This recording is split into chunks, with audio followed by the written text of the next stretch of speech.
ওম নমো ভগবতে বাসুদেবায়। হরে কৃষ্ণ কৃষ্ণ কৃষ্ণ হরে হরে, হরে রাম রাম রাম হরে হরে। আজকের ভিডিওতে রয়েছে এই বছর অর্থাৎ 2024 সালে রাখি পূর্ণিমা। এবছর রাখি পূর্ণিমা পড়েছে 19শে আগস্ট। বোনেরা সকলে তার ভাইয়ের হাতে রাখি পরিয়ে দেন এই শুভ দিনে। কিন্তু মনে রাখবেন, বোনেরা যারা রাখি পরাবেন তারা অবশ্যই মনে রাখবেন যে এই 19শে আগস্ট সোমবারে অর্থাৎ আজকের দিনে পালিত হচ্ছে এই রাখি পূর্ণিমা। তারা অবশ্যই সতর্ক থাকবেন। এই কয়েকটি খাবার না খেয়ে আপনারা এই দিনটি উদযাপন করবেন। এর ফলে আপনার পরিবারে সুখ সমৃদ্ধি বজায় থাকবে এবং আপনার ভাইদের যে কোনো কাজকর্মে সফলতা হবে। এবং সমৃদ্ধি আনতে অবশ্যই কিছু নিয়ম পালন করুন। আপনারা এই দিন অর্থাৎ রাখি পূর্ণিমার দিন এই ক্রিয়াকলাপগুলো অবশ্যই গৃহে করবেন। আপনারা অবশ্যই জানবেন যে কোন খাবার খাওয়া মোটেও শুভ নয় এই রাখি পূর্ণিমার দিন। তা অবশ্যই ভিডিওটি আপনার জন্য অনেক গুরুত্বপূর্ণ হতে চলেছে। তাই ভিডিওটি শুরু থেকে শেষ পর্যন্ত অবশ্যই ভক্তি শ্রদ্ধার সহিত শ্রবণ করবেন। আর অবশ্যই রাখি পূর্ণিমার মাহাত্ম্য কথাটি শ্রবণ করবেন। আপনি যদি আমাদের এই চ্যানেলে নতুন ভিডিও দেখে থাকেন তবে চ্যানেলটি সাবস্ক্রাইব করুন, লাইক করবেন, কমেন্টে ভক্তি ভালোবাসা এবং শ্রদ্ধার সহিত জয় শ্রীকৃষ্ণের জয় লিখে দিতে একদমই ভুলবেন না। অবশ্যই ভিডিওটি শুরু থেকে শেষ পর্যন্ত ভক্তি সহকারে শ্রবণ করবেন। আসুন শুরু করা যাক আজকের ভিডিও। রাখি পূর্ণিমা 2024। রাখি পূর্ণিমা পড়েছে সোমবার অর্থাৎ 19শে আগস্ট 2024। পূর্ণিমা তিথি শুরু হচ্ছে 18ই আগস্ট 2024 সালে অর্থাৎ 18ই আগস্ট রবিবার 2:35 শুরু এই তিথি এবং এই পূর্ণিমা তিথি শেষ হবে 19শে আগস্ট সোমবার রাত্রি 12:42 পর্যন্ত এই তিথি চলবে অর্থাৎ এই পূর্ণিমা তিথি এরপরে শেষ হবে। রাখি পরানোর শুভ সময় হচ্ছে দুপুর 1:30 থেকে শুরু করে রাত 8:19 পর্যন্ত। রাখি মূলত ভাইয়ের সুখের জীবনের কামনা করে পরানো হয়। ফলে এই দিনে ঘরে সুখ সমৃদ্ধি আনতে অবশ্যই আপনারা ঘরের পূর্ব দিক করে রাখি পরাবেন, তাহলে শুভ ফলদায়ক। বাস্তবিক মতে রাখি পরানোর সময় ভাইয়ের মুখ পূর্ব দিকে থাকতে হবে। মনে করা হয় এই পূর্ব দিকে মুখ করে বসলে তা শুভ হয়। হিন্দু ধর্মে মনে করা হয় পূর্ব দিক হলো দেবদেবীর বশ বাসনার দিক, তাই পূর্ব দিক মুখ করে বসে রাখি পরানোর উৎসব চলে।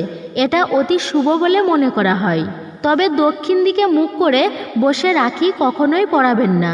তা অবশ্যই যেসব বোনেরা ভাই বা দাদাদের রাখি পরাবেন তারা অবশ্যই মনে রাখবেন আপনার ভাইয়ের মুখ যেন পূর্ব দিক করে থাকে, সেদিক থেকে আপনারা রাখি পরাবেন।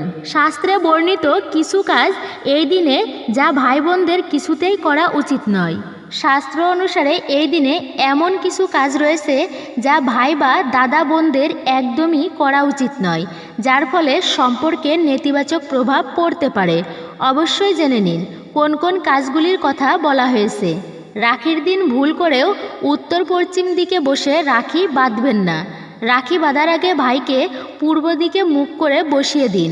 বোনের মুখ পশ্চিম দিকে হওয়া উচিত, এই দিকটিকে শুভ বলে মনে করা হয়।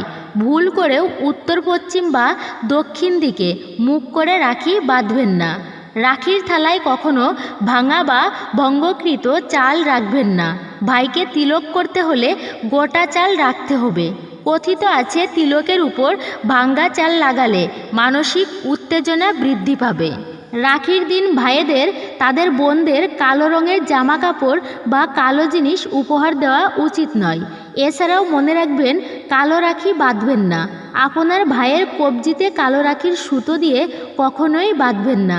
এই দিনে অবশ্যই মনে রাখবেন যেসব বোনেরা ভাইকে রুমাল উপহার দেন তাদের বলছি তারা কখনো রাখির দিনে ভাইকে রুমাল উপহার দেবেন না, সেই সম্পর্কের মধ্যে তিক্ততা বাড়ে। ভাইকে রাখি বাঁধার পর তাতে 3টি গিঁট অবশ্যই বাঁধুন। এতে ত্রিদেব ব্রহ্মা বিষ্ণু এবং শিবের আশীর্বাদ পাওয়া যায় এবং ভাইদের সম্পর্ক দীর্ঘজীবী হয়।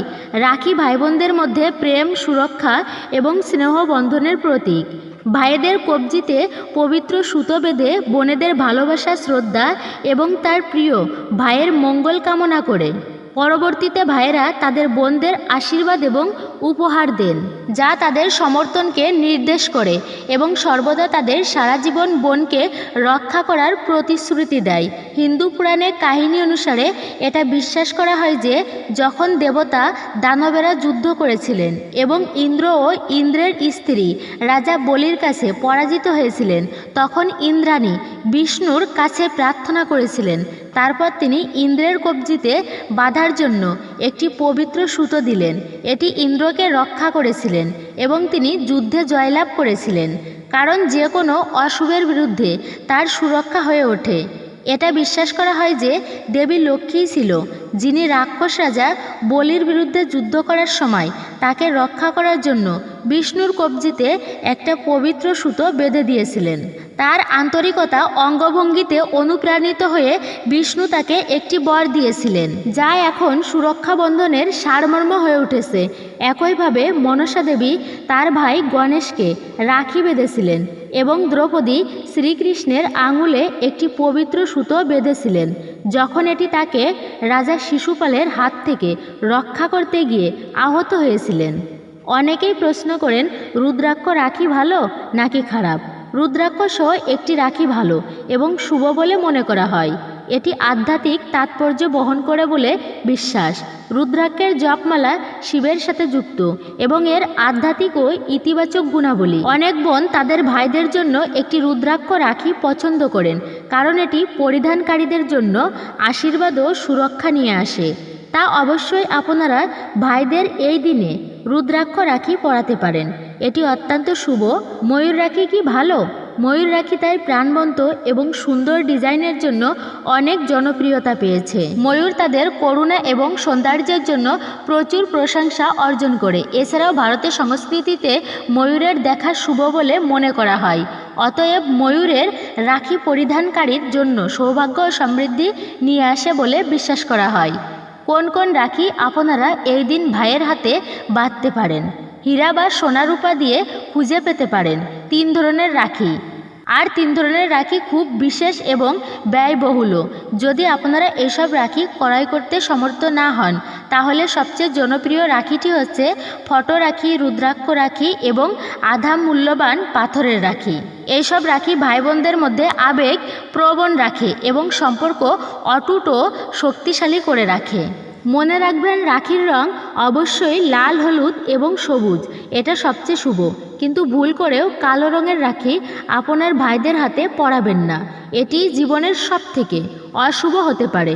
জীবনে অশুভ আগমন ঘটাতে না চাইলে লাল, সবুজ এবং হলুদ রঙের রাখি পরিধান করাতে পারেন। ভালোবাসা, সমৃদ্ধি এবং জীবনের সুখ সমৃদ্ধি বৃদ্ধির প্রতীক। অবশ্যই আপনারা 19শে আগস্ট অর্থাৎ আজ সোমবারে পালিত হচ্ছে রাখি পূর্ণিমা। রাখি পূর্ণিমার দিন কোন কোন খাবার খাবেন না, অবশ্যই একবার হলেও জেনে নেবেন। রাখি পূর্ণিমার দিন রাখি পরানোর উদ্দেশ্যে যে রাখি আনা হয় তা কিছুক্ষণ বাড়ির ইষ্টদেবতার চরণে রেখে দিন, তারপর ভাইয়ের হাতে বাঁধা উচিত। মনে রাখবেন, রাখি পরানোর সময় রাখির মঙ্গল থালায় জ্বলন্ত প্রদীপ, কুমকুম এবং চন্দন রাখতে হবে। এইসব উৎসবে কোনোভাবেই কালো রঙের কোনো জিনিস উপহার দিতে নেই। রাখি পরানোর সময় কোনো রকমের নোনতা খাবার দিতে নেই। যতটা সম্ভব মিষ্টি খাবার এই দিনে দিবেন। আর অবশ্যই যে বোনেরা এই দিনে ভাইদের রাখি পরাবেন তারা অবশ্যই মনে রাখবেন, নোনতা জিনিস খাওয়াবেন না আর খাবেন না। যতটা পারবেন এই দিনে নোনতা জিনিস এড়িয়ে চলবেন এবং আপনিও গ্রহণ করুন মিষ্টি ধরনের খাবার। অবশ্যই মনে রাখবেন, এই রাখি পূর্ণিমার দিন পোড়া খাবার কোনো মতেই খাওয়া উচিত নয়। এই দিনে নিরামিষ খাবার গ্রহণ করবেন। কোনো ধরনের আমিষ জাতীয় খাবার নিষিদ্ধ। মাছ, মাংস, ডিম, রসুন, পেঁয়াজ এইসব জাতীয় খাবার ভুলেও খাবেন না। এটি অশুভ বলে মনে করা হয়। এবং পোড়া জাতীয় খাবার একেবারেই মুখে তুলবেন না। এটি মনে রাখবেন, পোড়া জাতীয় খাবার একেবারেই মুখে তুলবেন না। তা অবশ্যই আপনারা জানলেন রাখি পূর্ণিমার দিন কোন কোন খাবার খাওয়া শুভ নয়। অবশ্যই শ্রবণ করবেন রাখি বন্ধনের ইতিহাস অর্থাৎ রাখি বন্ধনের কাহিনীটি। হিন্দু পুরাণ এবং হিন্দু মহাকাব্য মহাভারতের সাথে সম্পর্কিত রয়েছে। একবার ভগবান শ্রীকৃষ্ণ তার আঙুল কেটে ফেললে দ্রৌপদী তার শাড়ির থেকে এক টুকরো কাপড় বেঁধে দেন, যা রক্তপাত বন্ধ করে দেয়।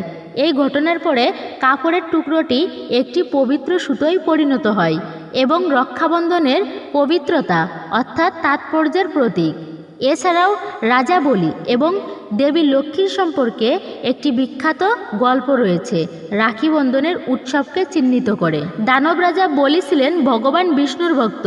রাজা বলির ভক্তি ভগবান বিষ্ণুকে রাজ্য রক্ষার দায়িত্ব নিতে বাধ্য করেছিলেন, যার কারণে তিনি বিকিমদণ্ডের নিজের জায়গা ছাড়তে বাধ্য করেছিলেন।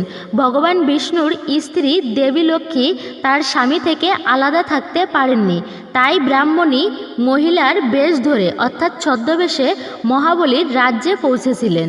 লক্ষ্মী পূর্ণিমার দিনে মহাবলী রাজার কবজিতে রাখি বেঁধেছিলেন, যাকে শ্রাবণ পূর্ণিমা বলা হয়। কিছুদিন পরে দেবী লক্ষ্মী তার আসল পরিচয়ে প্রকাশ করেন এবং সেই প্রকাশ রাজা মহাবলী রাজাকে এতটাই স্পর্শ করেছিল যে তিনি ভগবান বিষ্ণুকে দেবী লক্ষ্মীর সাথে বৈকুণ্ঠে যাওয়ার অনুমতি দিয়েছিলেন। মহাবলী দুর্গের রাজা ভগবান বিষ্ণুর স্নেহ তার হৃদয়কে স্পর্শ করেছিলেন। সেই দিন থেকেই শ্রাবণ পূর্ণিমার শুভ সুরক্ষা বন্ধনের সুতোয় বাঁধার জন্য বোনকে আমন্ত্রণ জানানো উচিত। এইভাবে শুরু হয়েছিল রাখি বন্ধনের উৎসবটি, তা অবশ্যই এই শ্রাবণ পূর্ণিমাতে সোমবার দিন উদযাপিত হচ্ছে এই রাখি বন্ধন উৎসব। আপনার ভাইকে এই দিনে রাখি পরাবেন এবং আপনার ভাইকে যতটা পারবেন আশীর্বাদ করবেন। তো বন্ধুরা, এই ছিল আজকের ভিডিওটি দেখে যদি আপনাদের ভালো লাগে তাহলে ভিডিওতে অবশ্যই একটি লাইক করবেন এবং কমেন্টে জয় শ্রীকৃষ্ণ লিখতে ভুলবেন না।